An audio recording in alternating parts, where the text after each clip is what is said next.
उपयोग करना और खाद उर्वरक डालने के बाद क्या करते हैं, सिंचाई। तो यहाँ तक हमने बात कर ली थी। अब हम इससे आगे बढ़ते हैं और डालते हैं 5वां नंबर है हमारा किसका, 5वें पर आता है भाई सिंचाई करते हैं तो क्या होती है भाई, खेतों में अक्सर क्या होता है कि हम जो फसल बोते हैं, ठीक है, जो किसान जो फसल बोता है वो बोता है तो वो फसल तो उगती है, उसके साथ कुछ अनचाहे पौधे भी उगाते हैं हरे, तो वो क्या कहलाते हैं, वो खरपतवार कहलाते हैं। तो उन खरपतवारों को खत्म करना या उनको उखाड़ना, तो ये क्या करते हैं, खरपतवार से भी सुरक्षा करनी पड़ती है अपनी फसल की। अगर नहीं करते हैं किसान तो क्या होता है, जो खरपतवार है वो बहुत तेजी से ग्रोथ करती है, बढ़ती है, जिसके कारण क्या होती है, फसल जो उसका जो खरपतवार है वो क्या होता है, एकदम तेजी से बढ़ती है, उसका जो तना होता है वो भी मोटा होता है, तो वो फसल को क्या करती है, दबा देती है, खत्म कर देती है। तो इससे क्या है, पैदावार पर असर पड़ता है। तो ये थी खरपतवार की बात। तो खरपतवार से सुरक्षा करना, तो सुरक्षा किस प्रकार से की जाती है, तो वो की जाती है निराई गुड़ाई करके। निराई गुड़ाई यानी उस पौधे को या उस खरपतवार को निकालने का कार्य क्या कहलाता है, निराई गुड़ाई कहलाता है। इसकी परिभाषा हम किस प्रकार लिखेंगे, तो देखिए यहाँ पर परिभाषा लिख लेते हैं, यानी अवांछित पौधे जो प्राकृतिक रूप से, जैसे बरसात होती है या प्राकृतिक रूप से जिसे आपने नहीं उगाया है, आपने नहीं उगाया, वो अनचाहे पौधे उगाना ही क्या कहलाता है, खरपतवार कहलाते हैं। ठीक है, अब खरपतवार को निकालने का कार्य जो कहलाता है वो कहलाता है निराई। ठीक है, निराई गुड़ाई भी कहते हैं बहुत सी जगह, अगर निराई भी कहेंगे तो भी गलत नहीं है। ठीक है, तो निराई यानी खरपतवार को हटाने की विधि, खरपतवार को हटाने की विधि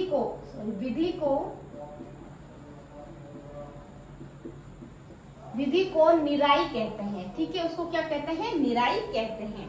इसमें हम जाना कि निराई गुड़ाई, इसमें जैसे जल पोषक ये भी क्या करते हैं, तो उसमें जो हमने जल दिया है, सिंचाई की है, तो वो भी क्या करते हैं, खरपतवार वो भी ऑब्जर्व करती हैं, वो भी उनकी जो पोषक तत्व होते हैं उसमें मिट्टी से करने के बाद वो भी क्या होते हैं, बढ़ने लगते हैं। तो खरपतवार भी क्या करते हैं, ज्यादातर जो जल दिया जाता है सिंचाई के लिए उसे बहुत ज्यादा मात्रा में खरपतवार क्या कर लेते हैं, अवशोषित कर लेते हैं। तो इसलिए भी इसको हटाना बहुत जरूरी होता है। इसके अलावा खरपतवार को हटाने के लिए, क्योंकि ये बहुत ज्यादा तेजी से वृद्धि करते हैं, ठीक है, तो इसको हटाने के लिए एक विधि अपनाई जाती है, उसे क्या कहते हैं, निराई कहते हैं। यहाँ तक जान लिया। अगर इसके अलावा, ये तो है कि भाई हाथ से हटाना या किसी विधि से हटा दिया, लेकिन अगर इसे हम दूसरी विधि से देखा जाए तो कौन सी, जैसे कि उसमें कीटनाशक का प्रयोग करके भी खरपतवार को हटाया जा सकता है। जैसे कि आप में है रसायनों के उपयोग से, आप कह सकते हैं कि रसायनों के उपयोग से भी इसको हटाया जा सकता है। ठीक है, खरपतवार को तो से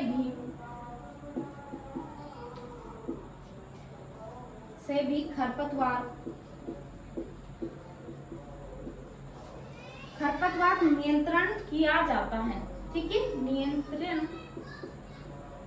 किया जाता है, इससे भी क्या होती है, सुरक्षा की जाती है। जैसे आप इसको क्या बोलते हैं, अगर किसी रसायन का प्रयोग करते हैं खरपतवार को हटाने के लिए तो उसे कहते हैं खरपतवार नाशी। ठीक है, जिन्हें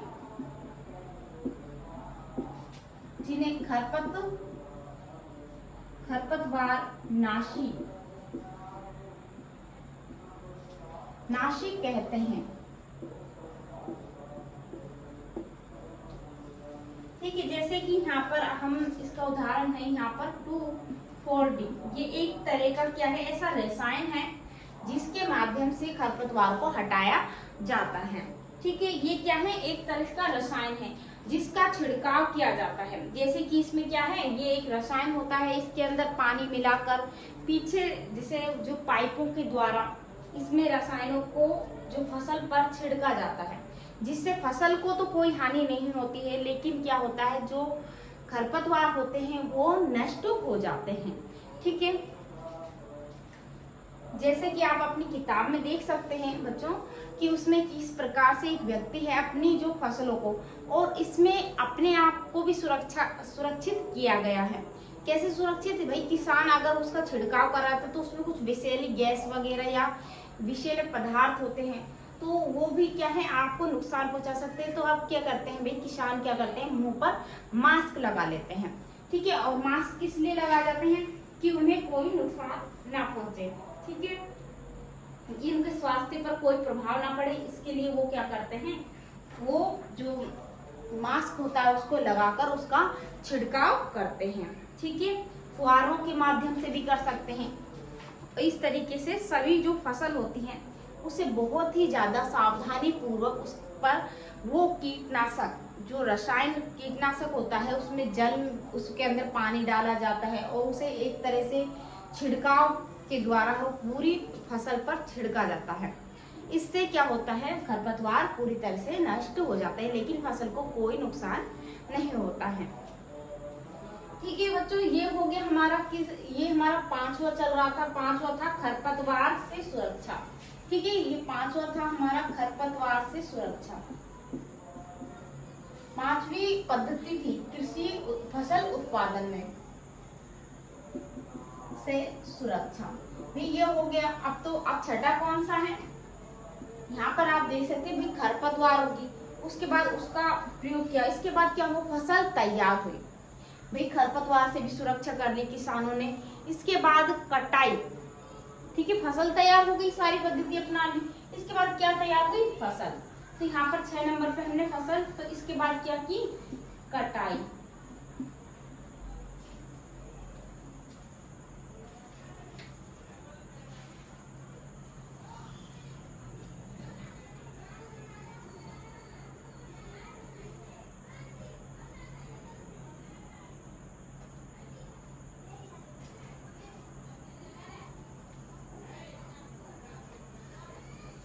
ठीक है, इसमें क्या है, कटाई। कटाई छठी। ये 7 जो पद्धति है फसल उत्पादन की, उनमें क्या है, कटाई। अब कटाई को भी देख लेते हैं। भी कटाई में क्या है, जब फसल पूरी तरह से, तो ये भी एक महत्वपूर्ण कार्य है भाई फसल तैयार करने का, क्योंकि इसमें पता होना चाहिए कि अब हमारी फसल क्या हो गई है, तैयार हो गई है। किसानों को उसका पता लग जाता है भाई हमारी फसल अब तैयार हो चुकी है पूरी तरह से और अब हमें क्या करनी है, कटाई करनी है। तो किसान क्या करते हैं भाई, उसमें उस फसल को काटना स्टार्ट करते हैं और काटने के बाद वो इस तरह से 2 विधि द्वारा उस फसल को काटा जाता है। या तो आप दरांती के माध्यम से वो काटते हैं, या दूसरी विधि है उसको उखाड़कर, उन पौधों को उखाड़कर भी क्या है, कटाई ही कहलाती है वो भी। तो दोनों तरीके से क्या होती है, कटाई होती है। लेकिन अब जो आधुनिक विधि है उसके द्वारा तो हार्वेस्टर के माध्यम से, जो हार्वेस्टर है उसके द्वारा भी कटाई की जा रही है, बहुत सी जगह पर की जा रही है। और ये हार्वेस्टर होता है जिसे कटाई भी मशीनों के द्वारा होती है, और जो हार्वेस्टर होता है इसके द्वारा जो बीजों को उस अनाज और भूसे को एक दूसरे से अलग किया जाता है, इसके लिए भी एक हार्वेस्टर विधि अपनाई जाती है। जो हार्वेस्टर के माध्यम से ही क्या होती है, भूसा एक साइड और अन्न जो अनाज होता है वो एक साइड हो जाता है। ठीक है, ये क्या है, बीजों को और भूसे को अलग करता है तथा थ्रेसिंग, और इस विधि को क्या कहते हैं, थ्रेसिंग विधि कहते हैं। ठीक है, एक मशीन का उपयोग किया जाता है और उस मशीन को कहते हैं हार्वेस्टर। ठीक है, और काटी गई जो फसल है भाई हार्वेस्टर के माध्यम से कट गई, लेकिन काटी गई फसल को थ्रेसिंग के माध्यम से क्या किया गया है, ये आपने फसल काटी। ठीक है, और फसल काटने के बाद, और ये किस विधि से काटी भी, हार्वेस्टर। और उसके बाद काटने के बाद ये थोड़े दिन तक तो क्या होती है, खेतों में पड़ी रहती है। क्यों, सूखने के लिए, इन पे कीड़े ना लगे फसल में। ठीक है, जब ये तैयार होती है तो उसके लिए उसे अच्छे से खेतों में सुखाया जाता है। इसलिए आप देखते होंगे कि फसल बहुत दिनों तक खेतों में ही पड़ी रहती है। उसके बाद क्या होता है, इनकी हार्वेस्टर के द्वारा इनकी कटाई हो जाती है। कटने के बाद क्या होता है, जो थ्रेसिंग होती है, थ्रेसिंग मशीन होती है, थ्रेसिंग मशीन के द्वारा अनाज और भूसे को एक दूसरे से अलग किया जाता है। इस तरीके से अनाज एक साइड और जो भूसा होता है वो एक साइड हो जाता है। ठीक है, और इसको विधि को कहते हैं थ्रेशिंग विधि। तो ये दो विधि हो गई। ठीक है, और ये क्या है, कटाई। ठीक है, कटाई के लिए हम कटाई क्या, जब फसल पूरी तरह से पक जाती है तब कटाई की जाती है, और पहले जिसे दरांती के माध्यम से की जाती है।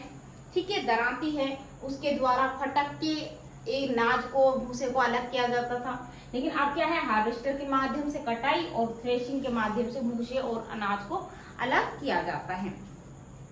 ठीक है, ये सभी क्या है इसमें। और छोटे खेत वाले जो किसान होते हैं भाई, जिनके बड़े बड़े खेत नहीं होते बल्कि क्या होते हैं, छोटे खेत होते हैं, तो वो क्या करते हैं, अनाज के दोनों यानी कहें कि अनाज के जो दाने होते हैं उनको फटक कर जिसे फटक कर वो क्या करते हैं, उन्हें साफ करते हैं या अलग करते हैं। तो इसे क्या कहते हैं, कर या विनोइंग विधि कहते हैं, विनोइंग विधि।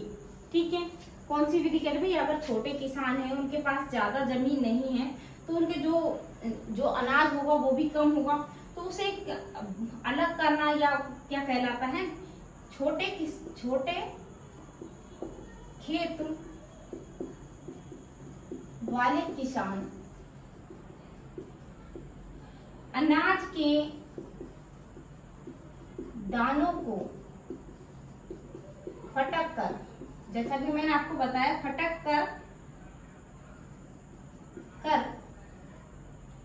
कर या कहें कि विनोइंग विधि होती है, इसे विनोइंग कहते हैं, विनोइंग। ठीक है, फटकना या विनोइंग करना या अलग करते हैं। ठीक है, जैसे कि आपने पिछली कक्षाओं में पढ़ा हुआ इसके बारे में, विनोइंग विधि यानी उसमें जो फटक के उसके माध्यम से, यानी फटक कर अलग करना, या कहें कि विनोइंग विधि द्वारा धान और भूसे को अलग करना। ठीक है, ये हो गई आपकी छठी पद्धति। इसके बाद एक पद्धति और बच रही है, वो क्या होती है, वो सबसे महत्वपूर्ण होती है भाई। किसान ने पूरी मेहनत की बहुत ज्यादा, और उसके बाद पूरी फसल तैयार होगी, लेकिन उसका अगर अंत में अच्छे से रख रखाव नहीं किया तो पूरी मेहनत बर्बाद हो जाती है। तो जो किसान हैं वो क्या करते हैं, फसल उत्पन्न करने के बाद, पूरी पद्धति अपनाने के बाद, कटाई करने के बाद क्या सोचते हैं भाई, इसका भंडारण किस प्रकार किया जाए जिससे कि कीड़े ना लगे। ठीक है, अक्सर क्या होता है, फसल को कीड़े सुरोली वगैरह जो होते हैं ये क्या है, खा जाते हैं, और बहुत जैसे चूहे वगैरह से भी बचाना होता है। तो इन सभी और के कारण क्या होता है, भंडारण एक बहुत ज्यादा बड़ी समस्या ही है, क्योंकि और इसमें क्या करते हैं, जो किसान करते हैं वो उनके 3-4 महीने की जो कठोर परिश्रम के द्वारा ही वो मेहनत करते हैं 3-4 महीने, और उस महीने के फलस्वरूप उन्हें, उस मेहनत के फलस्वरूप वो फसल तैयार होती है। और उसके बाद जैसे कि स्वर्णिम, अगर दोनों अच्छे से, उसकी जो किसान है वो सोचता है इसकी अच्छे से केयर करूं, उसको रखूं, तो वो किस प्रकार रखता है, वो ज्यादा नहीं रखता कि भाई हाँ सब चीज रख ली तो लगने ही है कीड़े। तो वो क्या करता है, अपने साल भर के जो उनका जो खाना होता है, ठीक है, कि अगली फसल उगने तक वो जितना उनको भोजन, उनको अन्न की आवश्यकता होती है, जितने वो सदस्य उसके हिसाब से वो 2-4 बोरी रख लेते हैं, बाकी क्या करते हैं, अनाज मंडी में जाकर बेच देते हैं। ठीक है, तो ये है 7वीं विधि, और अंतिम विधि होती है भंडारण। ये किसी फसल उत्पादन पद्धति में अंतिम पद्धति है, वो है भंडारण। ठीक है, इसमें है, ये एक महत्वपूर्ण विधि है। ठीक है, इसमें हमें क्या है भाई, नमी से बचाना होता है। अगर नमी लग जाती है तो बहुत सारे कीड़े लगने के डर रहता है। इसके अलावा जो कीट है, चूहे हैं, और बहुत ज्यादा जो सूक्ष्म जीव होते हैं जो दिखाई नहीं देते, वो भी क्या करते हैं, वो अन्न को भी पोला कर देते हैं। यानी किस किस से सुरक्षा करनी होती है, देखिए महत्वपूर्ण तो है, तो इसमें चूहों से और नमी से भी सीलन होगी, तो वहां पर तो क्या होता है, सूक्ष्म जीव आने के, कीड़े लगने का डर रहता है। ठीक है, सूक्ष्म जीवों से भी इसकी सुरक्षा करनी होती है, से सुरक्षित रखना होता है। वे फसल तैयार होगी, अगर उसमें थोड़ी बहुत नमी बाकी होती है तो बीज क्या होते हैं, खराब हो जाते हैं, इसलिए उन्हें सुखाया जाता है, धूप में सुखाया जाता है जिससे उनमें नमी ना रहे। ठीक है, इसके बाद है जैसे कि यहाँ पर एक विधि है, भाई उसको किस प्रकार रखें, उसका भंडारण किस प्रकार करें, तो इसमें एक साइलो विधि। ठीक है, क्या होती है साइलो, या कहें कि एक बहुत बड़ा पात्र, ठीक है, धातु का, वो स्टील का भी हो सकता है। ठीक है, तो स्टील का, या कहें कि बोरे, बड़े बड़े जूट के बोरे होते हैं, उन बोरियों में भर के अनाज को रखा जाता है, या कहें धातु के बड़े पात्र। मतलब भंडारण किस किस प्रकार कर सकते हैं, या तो भंडारण के लिए जो होती है, या तो कहें जूट के जो बोरे आते हैं, जूट के बोरों में रखकर, या जूट के बोरे हैं, या बड़े धातु के जो बर्तन होते हैं, ठीक है, जो पात्र या बर्तन है, एक ही बात है, आप पात्र लिख लो चाहे, हाँ, तो बड़े धातु के जो पात्र होते हैं उसे, और जो बड़े पात्र होते हैं उन्हें क्या कहते हैं, साइलो कहते हैं, साइलो। ठीक है, साइलो में बहुत बड़े बड़े साइलो होते हैं। ठीक है, वहां पर बड़े बड़े धातु के पात्र होते हैं, उन पात्रों में क्या रखे जाते हैं, अन्न को रखा जाता है सेफली, और जूट के बोरे उनमें भी रख सकते हैं, यानी ऑप्शन है कि जूट के बोरों में रखो या कि साइलों में रखो। ठीक है, तो या भंडार गृहों में, ठीक है, साइलो यानी बहुत बड़े भंडार गृह होते हैं, वहां पर रखना। जैसे कि आप देख रहे हैं बहुत बड़े बड़े यहाँ पर धातु के पात्र दिख रहे हैं। ठीक है, बहुत बड़े धातु के पात्र है, इनमें क्या होते हैं, अनाज को सेफली सुरक्षित रखा जाता है। अनाज भंडारण हेतु जो साइलो होते हैं, ठीक है, बड़े बड़े इस तरीके से, यहाँ पर देखो साइलो बने हुए, आप इस तरीके से दिख रहे हैं ना आपकी किताब में, तो ये क्या है, इसमें अनाज को सेफ रखा जाता है, ये क्या है, साइलो है।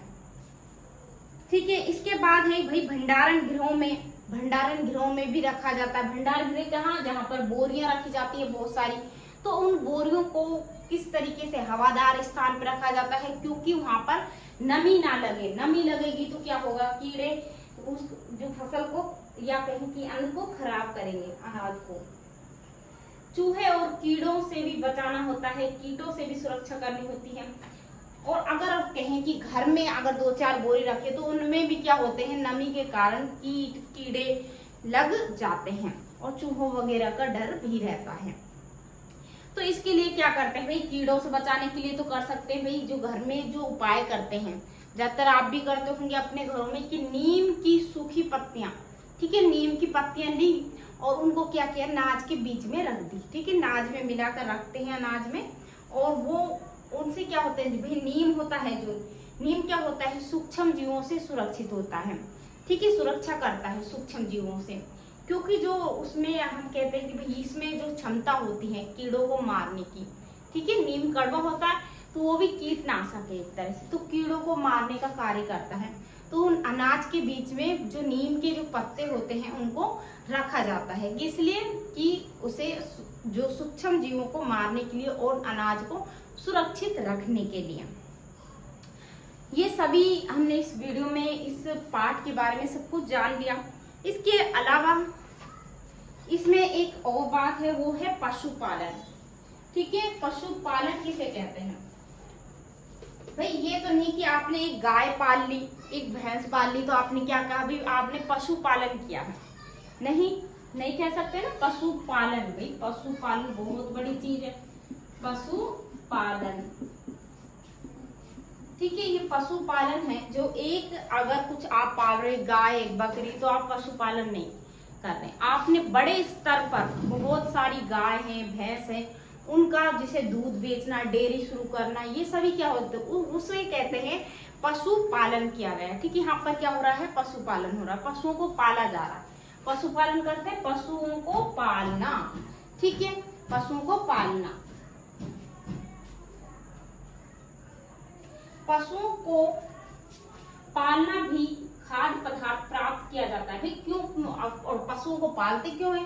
क्योंकि पशुओं से बहुत सारे खाद्य पदार्थ बनते हैं, खाने की वस्तु बनती है, तो उसके लिए क्या करते हैं, पशुपालन किया जाता है। जैसे दूध है और दूध से बहुत सारी चीज बनती हैं, तो वो क्या है, इसलिए पशुपालन किया जाता है। और पशुओं को, बहुत सारे पशुओं को एक स्थान पर रखा जाता है, उनका पालन पोषण किया जाता है तथा उनसे बनने वाले जो पदार्थ हैं उनका जो हम उपभोक्ताओं द्वारा भोग होता है, ठीक है, उपभोग करते हैं। तो क्या है, इसीलिए क्या होता है, पशुपालन किया जाता है, ठीक है। ये खाद्य पदार्थ दान करते हैं ये पशु हमें। तो ये हमारा जो चैप्टर है वो पूरा होता है। ये फर्स्ट चैप्टर था। अगला नेक्स्ट चैप्टर है दूसरा, वो हम आगे नेक्स्ट क्लास में पढ़ेंगे।